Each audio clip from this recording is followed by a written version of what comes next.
Buonasera, ripeto a tutte e tutti. Siccome la Presidente non stava molto bene, mi ha chiesto di sostituirla e di augurarvi una buona serata, ma sicuramente sarà un'eccellente serata in compagnia di Paolo Puppa. Paolo Puppa penso che non abbia bisogno di presentazione, però io la faccio lo stesso, è un socio dell'Ateneo, a cui ho presentato molti suoi lavori. È accademico olimpico, è stato direttore del Dipartimento delle Arti qui all'Università di Venezia, quindi a Ca' Foscari, oltre a collaborare con tanti altri luoghi e università, e ha pubblicato moltissimi libri. Io cito solo quelli più recenti: La fine del mondo, Una vita in serie, Lettere in scena, Svevo scrive alla moglie e a Pirandello,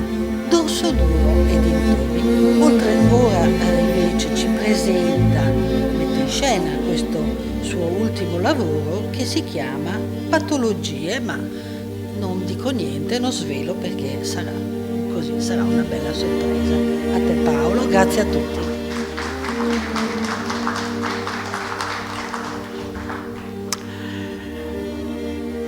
Un vecchio a letto di notte, non riesce a dormire, la moglie a fianco che dorme ignara del suo tormento. Lui è un vecchio professore di scuola secondaria, pensionato, molto anziano, e sente dei rumori alla porta e non riesce praticamente ad alzarsi, è come se fosse inchiodato sul letto, e via via in questo monologo scorrono incubi del suo passato, persone antipatiche, persone simpatiche, parenti. Lui ha un trauma, e questo è molto autobiografico, lo premetto, del fratello ammalato e morto, e la moglie a fianco a sua volta ha un trauma, che loro è una coppia sterile, diciamo, senza figli. Lei ha avuto il trauma di un aborto spontaneo, per cui è rimasta senza figli. Questo si svolge nella Venezia d'oggi, ambientato grosso modo poco prima del Covid. Nella seconda parte torniamo indietro di 50 anni, nella Venezia del 68. E qui appare uno studente universitario di Padova, veneziano, un ragazzo di 20 anni circa, infelice, molto colto, che studia tutto il giorno, tutta la notte, un piccolo Leopardi, studia antropologia, cioè si occupa di religioni, li confronta, vorrebbe sostituire alla religione nostra certe fiabe, e nella sua totale inesperienza amorosa si innamora di una coppia di giovani opposti, perché sono ricchi, brillanti e belli. E ha questa specie di triangolo molto ambiguo, molto equivoco, in cui non è chiaro dove sia la direzione del desiderio. E poi questo triangolo si interrompe e c'è la terza parte, ultima, in cui il vecchio veneziano di oggi e il ragazzo nevrotico di ieri si incontrano nella stessa casa. È un incontro molto strano, perché è un incontro sfasato, perché scopriamo che sono la stessa persona. Cioè come se due strati dell'età diventassero personaggi e avessero in qualche modo un rapporto tra di loro. Patologie, perché di fatto è un romanzo che corrisponde a una risonanza magnetica delle nevrosi della vecchiaia, che la vecchiaia di per sé è già una malattia senza salvezza, e il sottotitolo controllare su Google, perché ieri no, non c'era lo strumento, oggi sì. Ogni tanto il professore che ha vuoti di memoria, nella sua ruminazione ha dei dubbi e dice andrò a controllare su Google. Google oggi con un click ha sostituito l'enciclopedia britannica, la Treccani e tutti i dizionari che vogliamo. E dunque vi faccio 3 pezzi di questa patologia. Nel libro, che là trovate se volete in fondo, c'è la copertina di un mio amico, Romeo Altafini, che è un pittore che io adoro e che negli intervalli tra una mostra e l'altra fa anche l'oculista. Dunque, buon turbamento.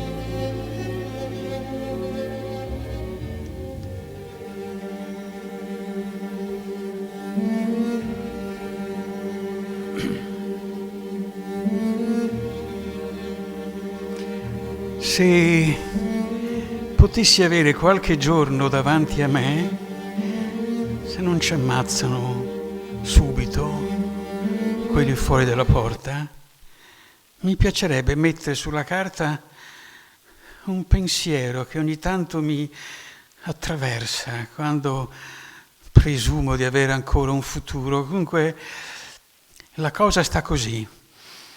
Tutti, proprio tutti, sono avvitichiati al proprio io, come cozze sullo scoglio, tutti.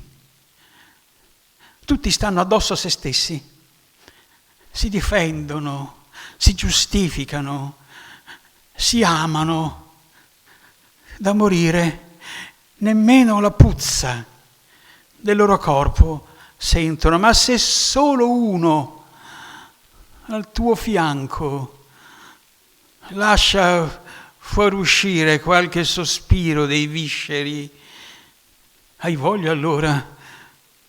È intolleranza per il corpo dell'altro, ognuno si ama, questa è la legge ignobile del mondo. Da questo autoinnamoramento deriva tutto il male, anche il fatto che quei mostri stanno fuori dalla porta a complottare la nostra cancellazione. E certo c'è un nesso tra questo non rispettare la proprietà privata e il narcisismo universale.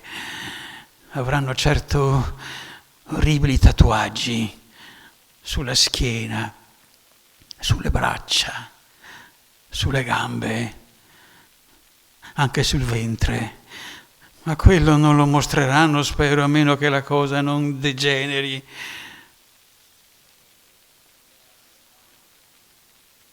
Ma questo qua,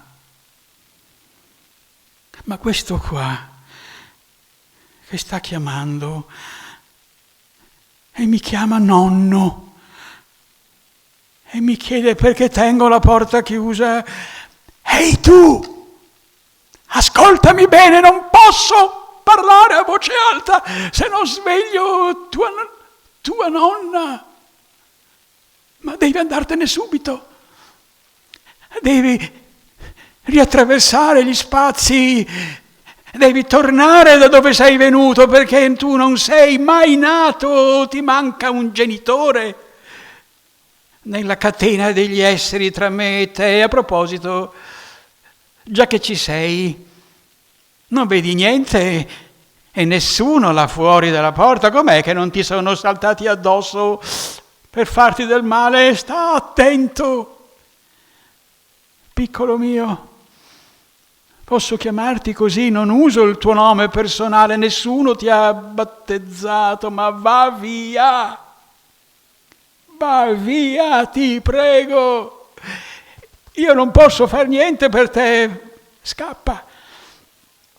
Cosa devo dirti per fartelo capire? Non c'è più nonno, non c'è più nonna qua, non ci sono mai stati, siamo poi alla fine del mondo. Non potrei nemmeno difenderti in caso, se quelli ti fanno del male.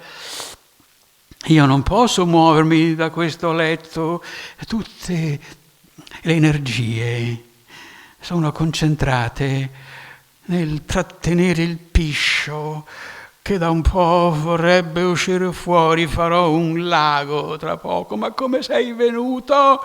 Così te ne torni indietro e vai a casetta tua.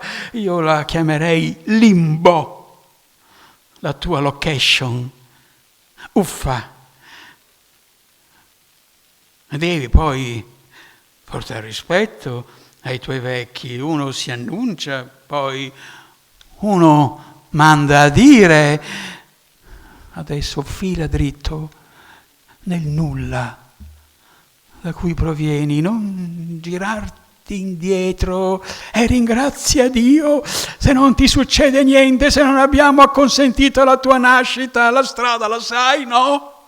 Scappa, scappa, finché sei in tempo. Beato te, che la puoi fare.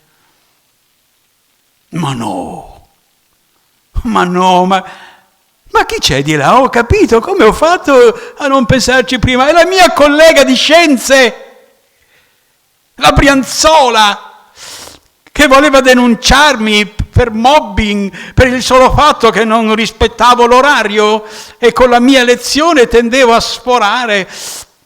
Con lei fuori in corridoio a fremere furibonda, un'antipatia tra noi. A prima vista un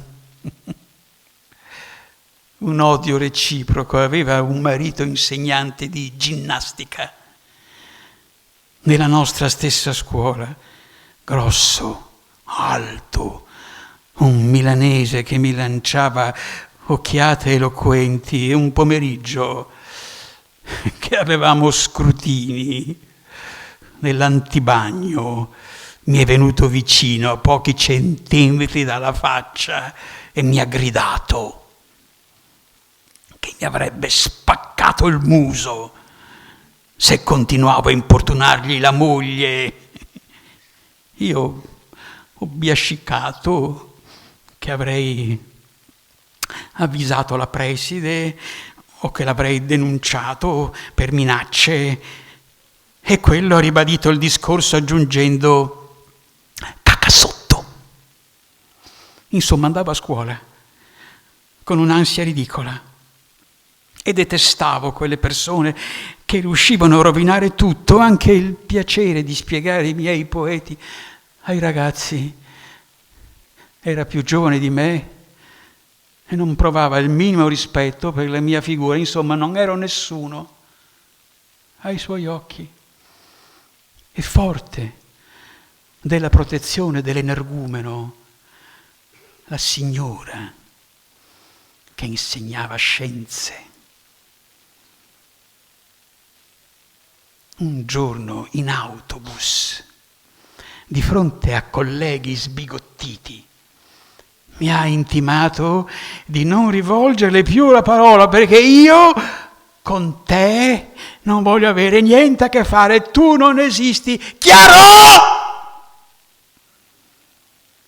E io poi sul letto di sera a cercar sonno mi sono a lungo tormentato inseguendo la battuta adatta a risponderle sul volto imbrattato di Cipria, a nascondere l'orrido neo accanto al nasone, circondato da peluzzi, con immagini adatte a evidenziare la mia superiorità intellettuale. Sull'autobus mi era uscito solo: ma tu sei matta, col timore che quella se ne rifacesse con un'azione legale, perché dovevano avere in famiglia qualche avvocato, o mi potevo ritrovare in bagno l'atleta che mi invitava a mettere di nuovo in dubbio le facoltà mentali di sua moglie.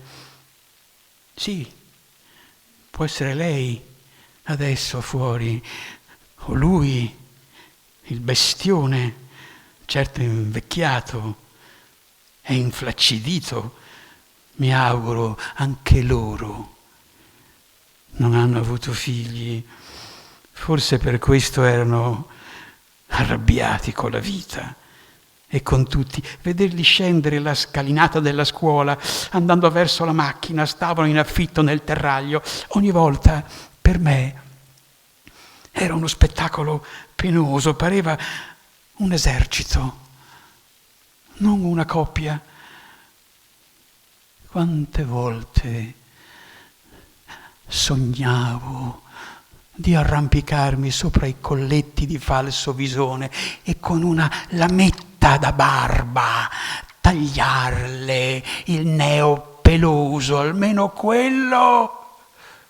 Ma poi se lo facevo, quella chiamava suo marito, e allora sarebbe stato meglio presentarsi armato di una rivoltella. Ma dove si compravano? E come si faceva a sparare? Rovinarsi la vita, finire in galera. Valeva la pena davvero per quella stronza? Ehi, per caso, là fuori, siete voi, i miei cari papi e mammi? Ma allora vorrebbe dire papale, che anch'io già, sì, insomma sono come loro, caput, nisba, cenere, pulvus es atque pulvus fueris, urna sconsacrata gettata al vento. Ma se siete voi, i miei cari genitori, nessuna emozione, perché mi passa davanti agli occhi in questo momento quella volta in cui ero entrato nella vostra camera da letto, un pomeriggio d'estate, dovevo avere 15 anni, chiaro, ero innocente, verginello, e vi ho visti con strane facce di fuoco, le guance come mele di cima da quel pittore controllare su Google. Lui pareva confuso e imbarazzato, mio padre, e anche lei all'inizio, ma poi lei, la donna, la signora padrona, mia madre, si è ripresa con quella malizia che l'ha sempre caratterizzata. Mi ha soffiato in faccia che avevano appena fatto l'amore e lui era incerto se sentirsi fiero o in colpa. Io non ricordo bene cosa ho mormorato, forse un caspita, caspiterina, corbezzoli, ma doveva essermi andato via tutta la saliva. Avrei invece dovuto avvicinarmi a lui e domandargli sottovoce come aveva fatto a portare a termine l'operazione, se era ormai un moto meccanico come andare in bicicletta, sfrega a lungo che poi esce, oppure se doveva ricorrere a fantasie esterne. Ma come vi permettete di venire qua, vecchi pervertiti, se il più l'avete ormai concluso quando vi siete mescolati nella lascivia, sudore, sperma, liquidi vari, caccole, tracce digestive, fiati purulenti per emettere altra vita, senza pensarci un attimo, perché tu, maschio, non l'hai tirato fuori all'ultimo momento, l'affare responsabile di tanto dolore, schizzando dappertutto tra lenzuola di seta d'avorio in qualche lurido asciugamano, invece di irrorare la bocca che aspettava la semina. Non avete pensato al mio io, vero? Disgraziatissime, canaglie, fottute, irresponsabili, solo alla vostra voglia, obbedendo agli ormoni in fermento, bastardi, assassini, criminali. Ma c'è stato anche un'epoca antica in cui questa schiena che sale e scende al mio fianco come un mantice a cercare aria, aveva un volto privo di rughe, godibile alla vista, capace di richiamare i miei occhi avidi d'amore. Adesso di quelle ere arcaiche resta una traccia sui comodini o sul grande comò che dovrebbe ancora esserci là fuori. Io le avverto queste fotografie nel buio. Ci devono essere due creature sorridenti, ignare del futuro, piene di forza, abbracciate dietro un grande platano. Lei porta una camicetta a pois come in un quadro di Manet o di Monet. No, deve essere Monet forse. Come potevano essere così belli quei due? Come potevamo essere così belli? Ma siamo proprio noi due, quelli là. Ma che fine hanno fatto? Che maledetta fine hanno fatto quelle creature trionfanti? Dove si sono mai infilate? In quali punti neri risucchiate dal nulla? C'è stato qualche istante fuggevole, sì,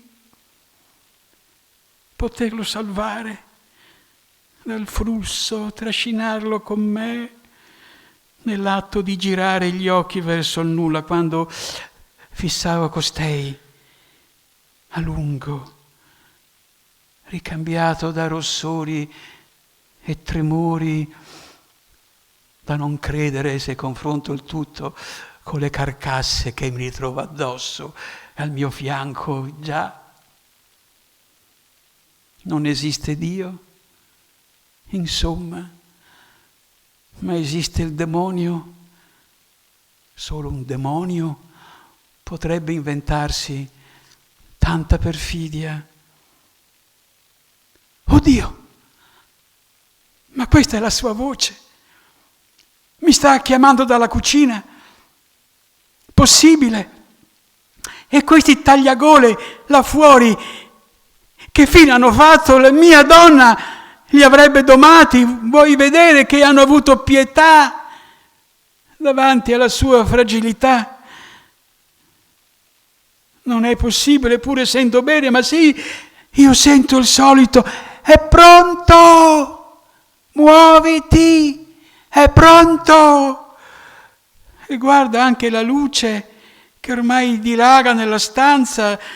Se è così, allora le saranno, perché no, sparite le macchie di me. Che sta avvenendo nel frattempo? Uno specchio, datemi uno specchio per controllare a che punto della decomposizione o del riassetto sono arrivato. Ma oserò alzarmi, posso avvicinarmi alla tazza del bagno là fuori senza inciampare sui corpi degli assassini, stanchi di attendere l'ordine dell'assalto? E cos'è questo? Ma lei mi sta di nuovo chiamando e mi chiama con un nome, dunque. Questo è il mio nome, allora. Ho un nome anch'io.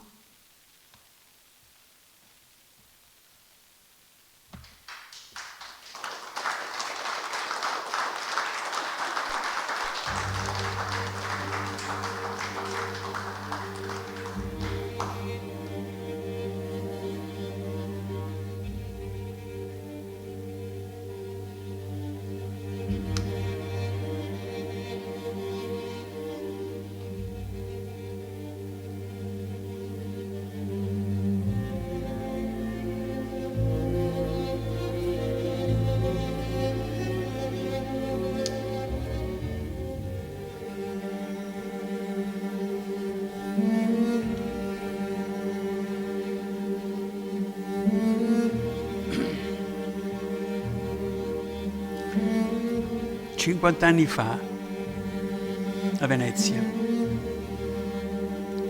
uno studente universitario, lettera a Eugenio.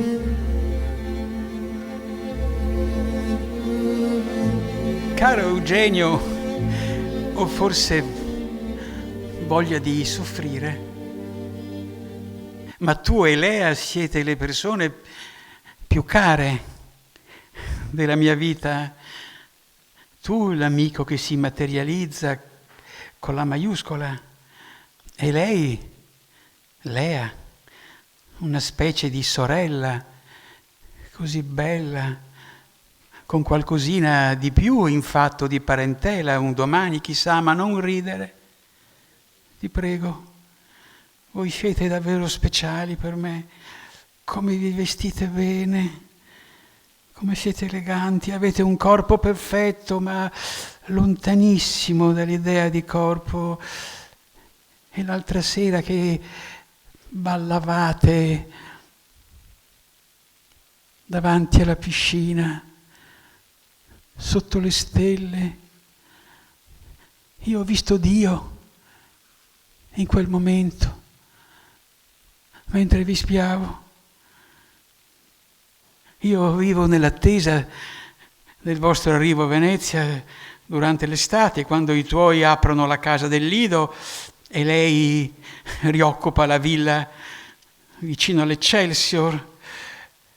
Voi riuscite, con la vostra avvenenza, a riscattare l'odiosità dei ricchi, la volgarità della gente che va a farsi riconoscere nei luoghi della consacrazione. Non dimenticate però che sono io che vi ho presentato, perché voi prima vi ignoravate l'un l'altro.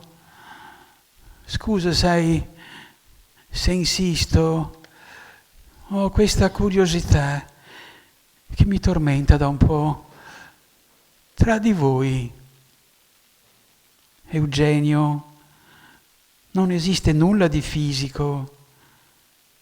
Scusa se mi permetto, mi rendo conto di toccare un tasto doloroso, che questa domanda può sporcare tutto, ma voi vi frequentate in mia assenza? E quando state tra di voi, cosa dite? E soprattutto, cosa fate? Allora, cosa mi rispondi? Se lo chiedo a Lea, magari lei arrossisce e per me sarebbe finita. Scusa se insisto, ma io devo saperlo, mi sento quasi preso in giro. Anche il fatto che io sono uno e voi due, anche questo non è giusto in fondo. Senza di me voi come coppia in fondo non esistete. Quando vi ho visto arrivare l'altro pomeriggio alle Zattere, al bar d'Anico, senza che vi teneste per mano, ognuno nella propria autonomia, io ho capito che in mia assenza voi vi abbracciate. È inutile negarlo. Voi vi abbracciate, chiaro, e lo fate dove? E quante volte al giorno, perché simulare amicizia quando il rapporto è andato ben oltre? Io sogno i momenti in cui vi incontro alle Zattere, io mi preparo mentalmente i discorsi da fare per non annoiarvi, perché è meglio morire per me piuttosto che leggere nel vostro sguardo la stanchezza di ascoltarmi. Ma con voi in silenzio io sono a mio agio, non come a casa mia. Non hai idea dell'inferno che vivo là dentro, lo so che in questo momento vi sto perdendo, perché vi chiederete: chi è questo matto? Cosa vuole da noi? Voi mi avete fatto dimenticare perfino mio fratello. il mio fratello folle e disperato, e le mie notti di quando a 12 anni io mi alzavo a pulire tutti gli escrementi che lui gettava dappertutto nella sua camera. È un ragazzino. Pensate voi alla mia età cosa facevate? Io vorrei morire adesso. Che cosa orribile crescere, diventare adulti, Eugenio. Io amo gli angeli. Io vi vedevo come i miei angeli, sai, ogni tanto sogno cose bizzarre.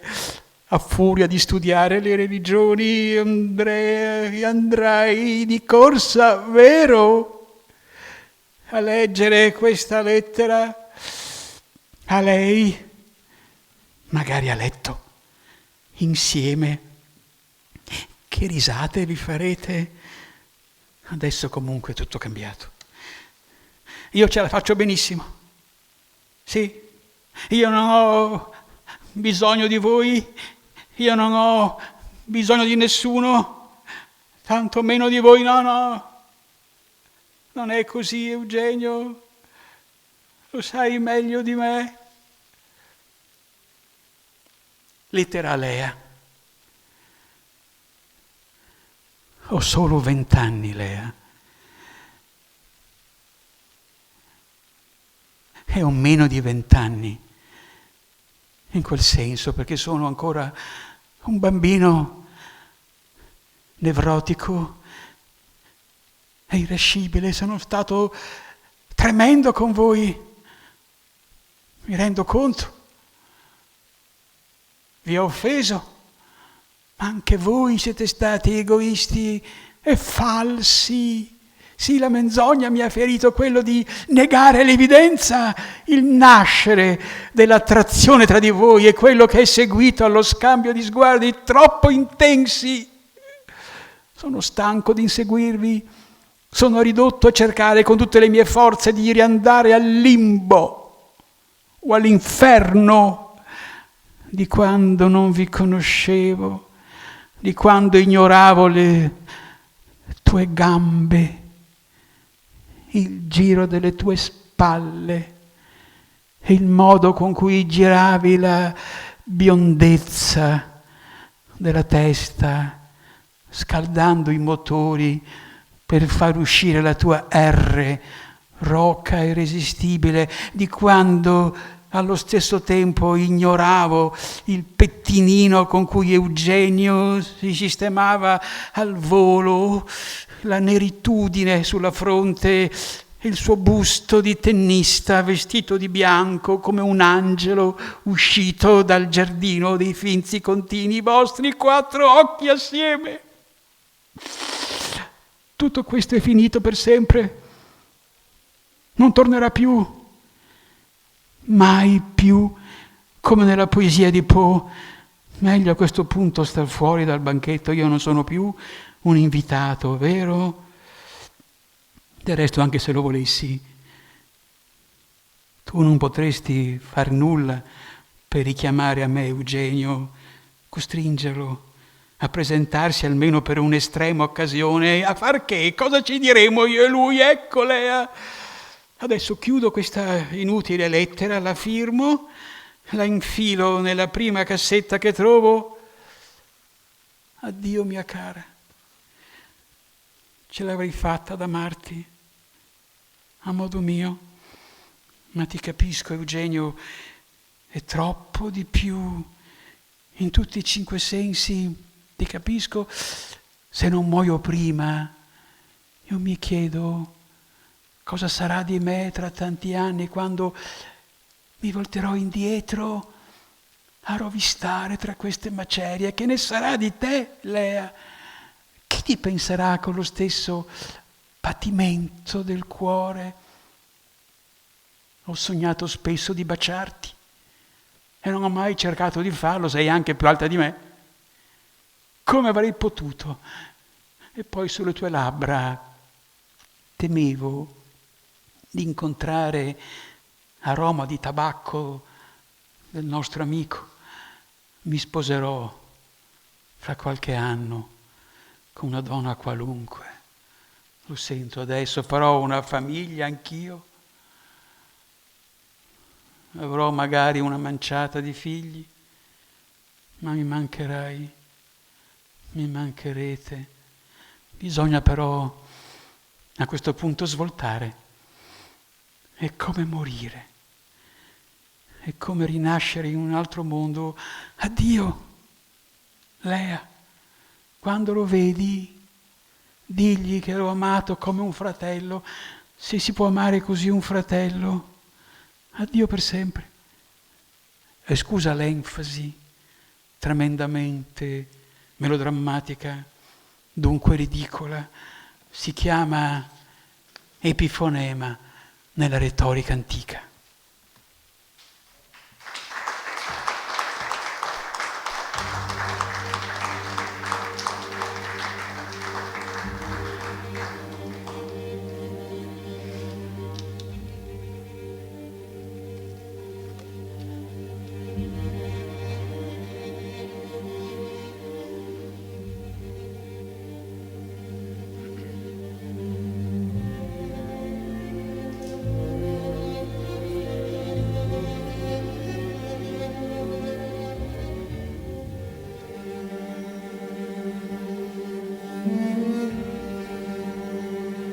L'incontro, il vecchio allo studente. Sto qua, esattamente in cucina, e mi sono svuotato la vescica.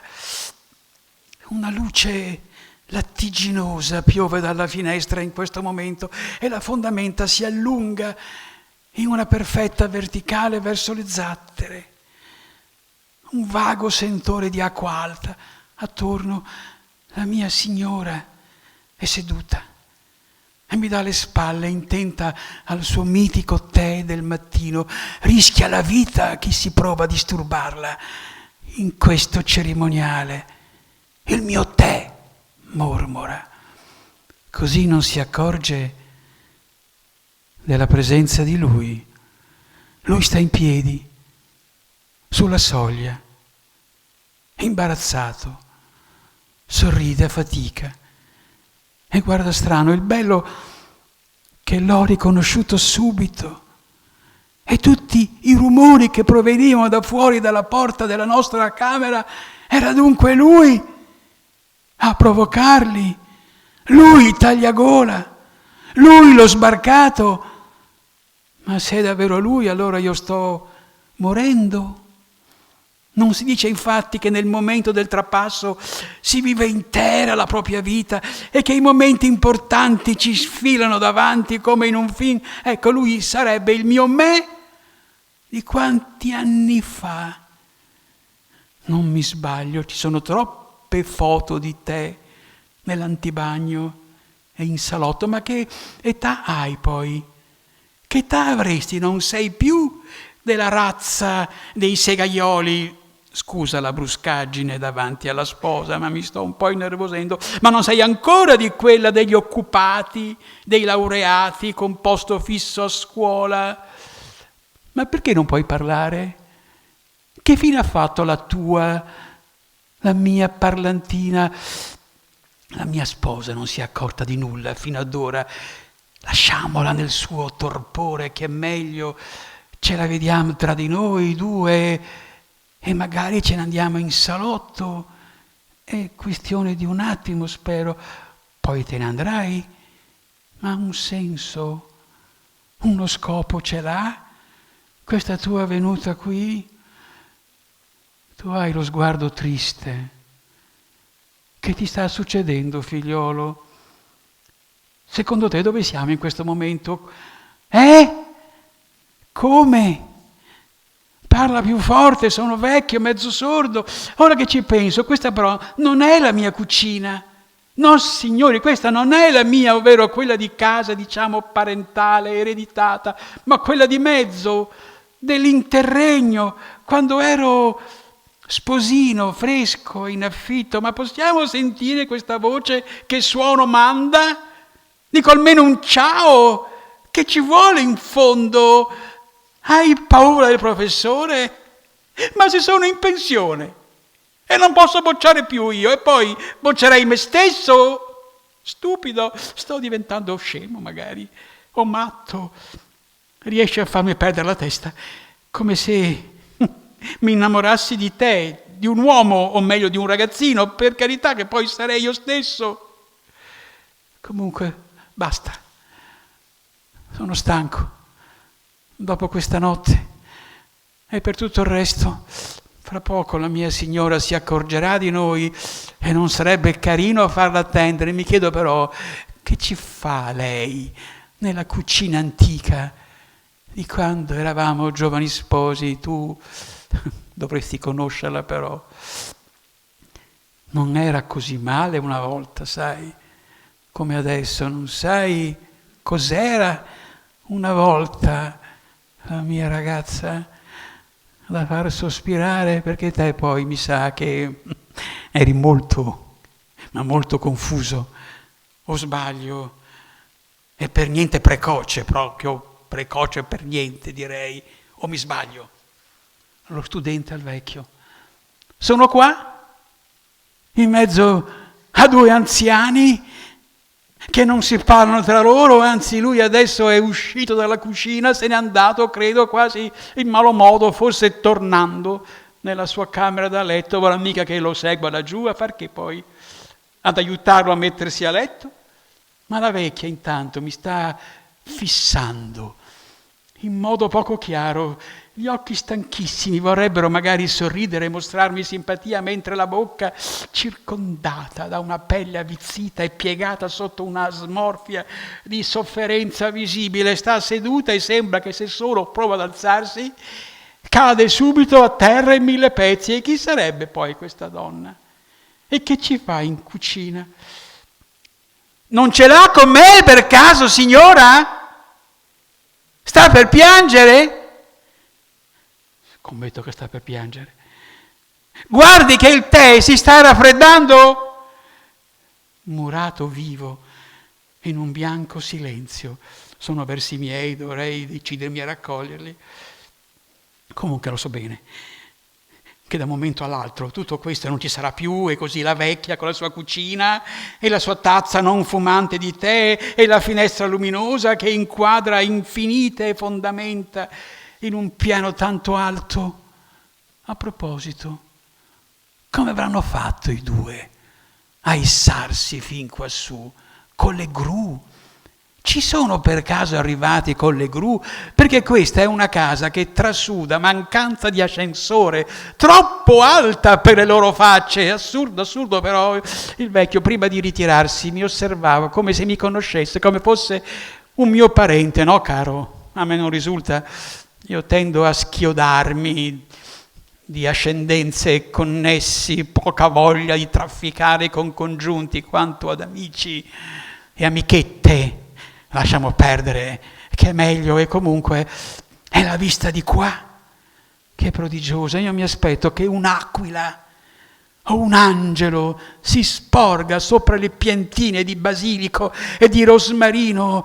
Del resto sa, signora, che in passato, molte ere fa, noi volavamo, ma eravamo in grado di respirare in acqua? Si rende conto che in cima alle tofane ci stanno fossili di pesce?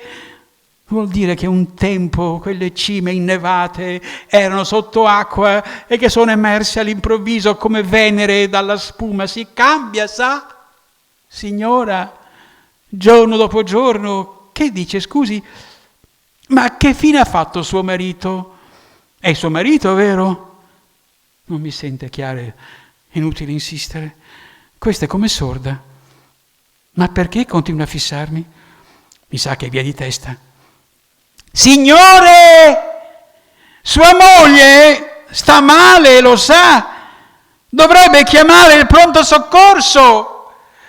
Ha il numero? Io me ne devo andare. Si fa tardi per me. Ho una lezione a Padova, all'università. Controllo sull'agenda se ne avessi una con me. Si esce da quella porta, vero? Ma con chi sto parlando io? Roba da matti, da raccontare in giro. Fra poco mi sveglio e tutto si spiega, ma sì, devo restare calmo. Il vecchio allo studente: ehi tu, mi stai ascoltando o no?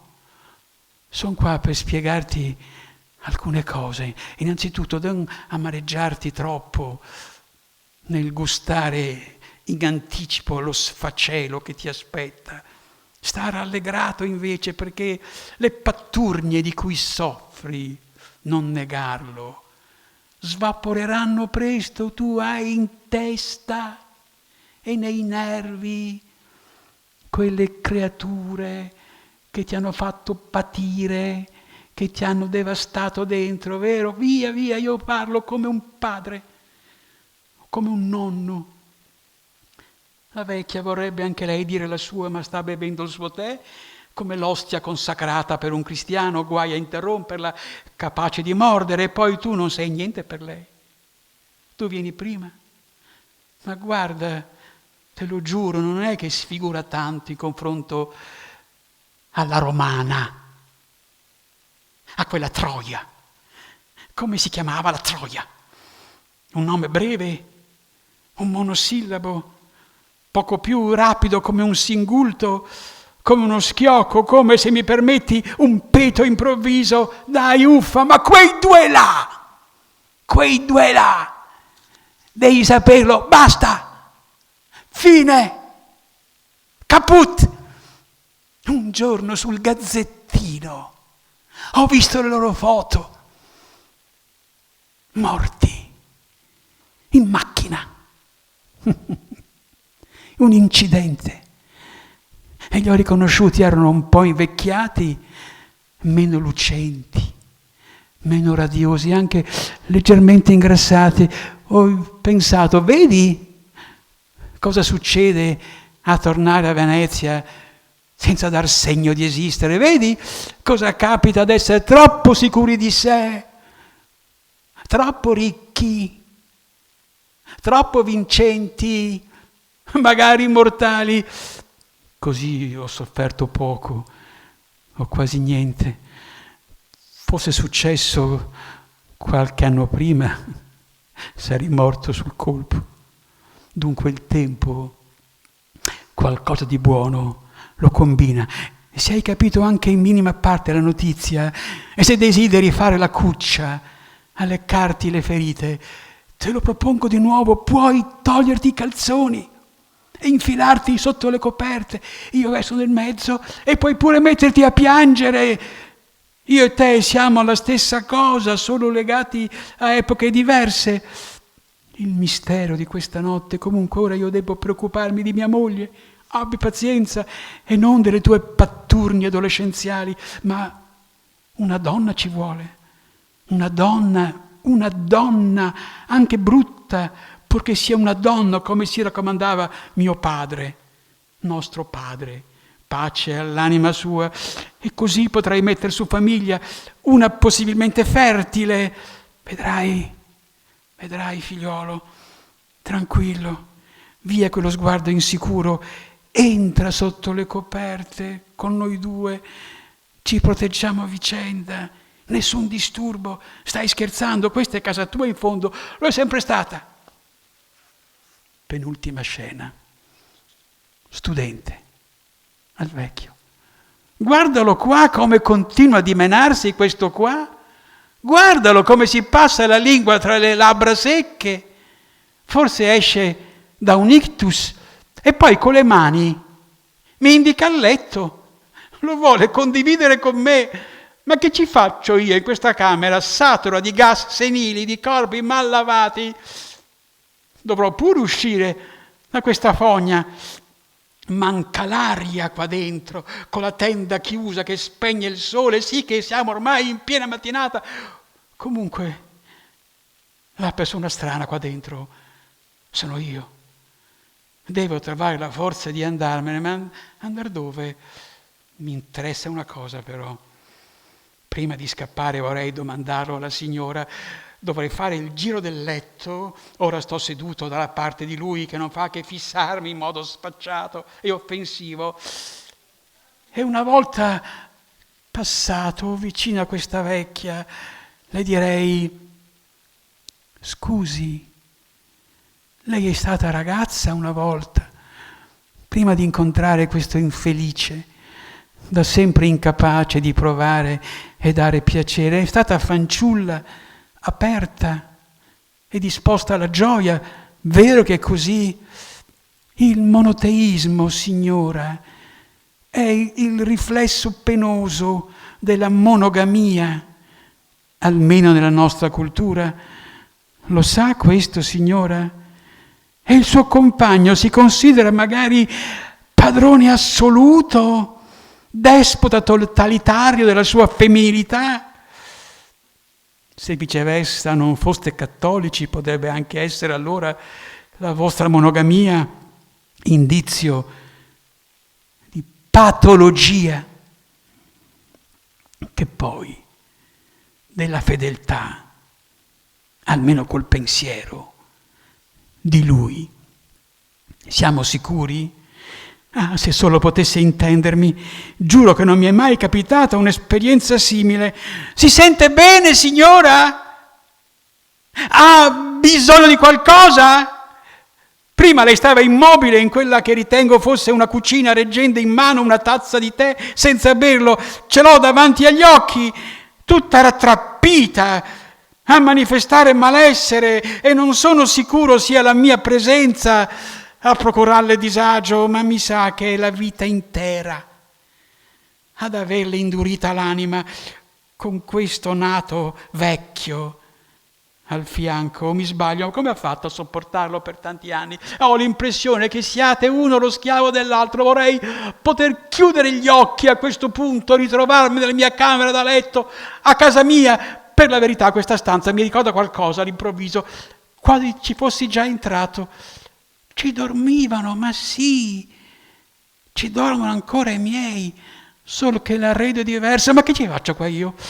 Comunque io ho un'angoscia dentro, non so prodotta da cosa, una stretta che mi fa venire voglia di piangere. Con lei mi viene più facile, scusi, sa, ma io devo sfiorarle il braccio, non le crea imbarazzo, vero?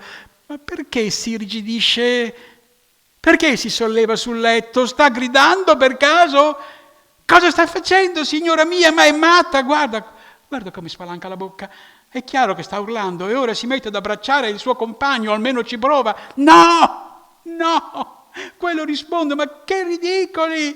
Ma avete per caso paura di me? Sono io che dovrei aver paura di voi. Era solo un saluto il mio. Era solo un saluto. Mica volevo importunarla, signora. Tranquilli, sono avviticchiati adesso uno sull'altro, sembrano tronchi d'albero sradicati da un fulmine. Me ne vado se solo potessi. Finale. Adesso la mia donna mi sta abbracciando, lo fa senza pudore, all'improvviso, davanti a tutti, cioè davanti al ragazzo, ma non sa che lui sono sempre io, un groviglio, anche grammaticale. Per lei invece non può che essere un estraneo, uno dei tanti estranei del mondo, sono tutti estranei per lei. Però non è che io sono abituato a portare sconosciuti in camera da letto, con lei poi così diffidente. Eppure nel suo piccolo lei deve avere intuito che tu sei speciale per me, cioè che tu sei me, e lei per questo ti rispetta e non corre a cercare al solito il numero della questura. Ma mi fa male se stringe così. Le hai per caso mancato di rispetto? Non credo. Ma questo nostro abbraccio convulso mi ricorda quella volta che ehi, tu, mia ombra, arrivata qua senza una ragione, cerca di sentirmi in questo momento, fissa una volta per tutte le mie povere labbra. Sto per raccontarti un breve episodio della nostra vita centenaria, lo stesso abbraccio tra di noi C'era stato la prima volta che ci siamo conosciuti, io e la mia donna, che ho detto che era molto carina e anche molto sola, come me. C'era una riunione sindacale di insegnanti in un palazzo veneziano decrepito. Tutti venivano da molte scuole, dal centro, dalla periferia. Eravamo lì. Io l'avevo notata, gli ero seduto dietro, tutti e due ignorati, e da chi parlava con la solita arroganza e da chi ascoltava. Poi, all'improvviso, le pareti hanno cominciato a muoversi, e i tavoli a staccarsi da noi, e il pavimento a scivolarci sotto i piedi, qualcuno con la sigaretta in bocca, allora si poteva fumare in pubblico, tranquillamente ha gridato: terremoto! Non c'era ascensore, ovvio, in quell'antica dimora patrizia, mal ridotta, si ospitava miserabili supplenti. Ma insomma entrambi, io e la mia donna, siamo rimasti inchiodati alle sedie, preferendo non buttarci dentro la calca isterica che si precipitava sulle scale. Che anno poteva essere? Ma quando è arrivata una nuova scossa, più furente delle altre, che saliva dal fondo del Friuli, era il Friuli, lei mi si è attaccata addosso come uno scricciolo in cerca di un tetto a ripararsi. Io intanto le sussurravo: buona, buona, buona, non è niente, adesso passa tutto. Le ho dato del tu subito e nessuno ci aveva presentati. Sapevo però che in quel momento io mi stavo legando a quella sconosciuta e che cessavo in quella postura di inseguire chimere, di impastarmi nella follia, che stavo svestendo i panni ambigui dell'eterno figlio, fratello, per accedere alla condizione di adulto. Fu un istante tremendamente poetico. Eravamo belli in fondo e pareva di essere nella scena di un film d'amore, soli, in una stanza appestata dal fumo e forse prossima a diventare macerie. Ebbene, se tu scappi via adesso, figliuolo, non sai cosa ti perdi, cioè ti perdi lei, il meglio, la mediocrità mista alla tenerezza da giovani può dare tanto, e lei in fondo mi ha salvato da cosa, direi? È un termine forse inappropriato, e non di meno è il vocabolo giusto. Comunque adesso ho troppo sonno per continuare questo buffo incontro. Scusami, devo calmare la mia donna. Oggi come allora la tua presenza mi sa che quando esci chiudi la porta, mi raccomando, della camera da letto e della casa, e non toccare niente, non portare via niente, che poi lei si accorge, colpo d'occhio inesorabile il suo, controlla tutto, non deve mancare niente all'appello, né uno stuzzicadente, né un pennino, anche per 5 centesimi diventa matta, e poi ha una memoria di ferro, lei.